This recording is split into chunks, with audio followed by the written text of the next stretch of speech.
Prime Minister Nick Clegg, who'd been in South Yorkshire.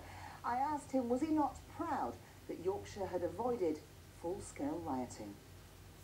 Yeah, I think it's a real tribute to the communities of Yorkshire. I've just spent some time with some youth leaders and youth activists here in Sheffield, and they are rightly so proud of the fact that when we were witnessing on our television screens all those horrific scenes in other cities and towns across the country, here in Sheffield, young people were talking to each other and actually using the social media that are the subject of so much controversy to say to each other, we're not going to let this happen to our community. And I think that really is a great tribute to everybody involved.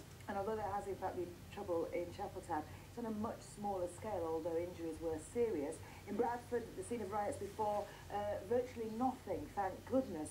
However, some of those same community leaders only 4 weeks ago came on to look north and said the vital work they were doing was being threatened by the cuts in grants. What would you say to them tonight? Well, of course I accept there is an ongoing debate to be had about how do we as a country make savings, how do we make sure that the most vulnerable are not disproportionately affected by those.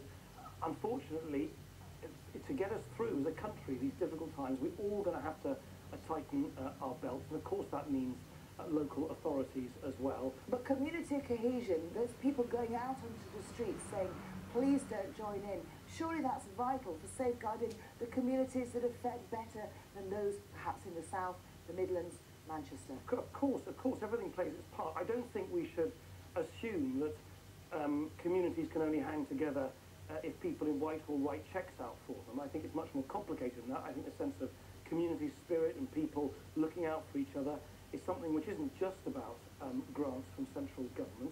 But yes, I accept, of course, there are controversies about where savings need to be made, not least, of course, in policing.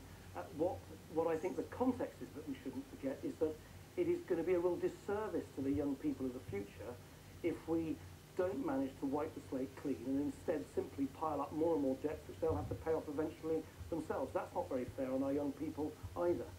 Mr. Clegg, thank you very much for taking the time and trouble to talk to us.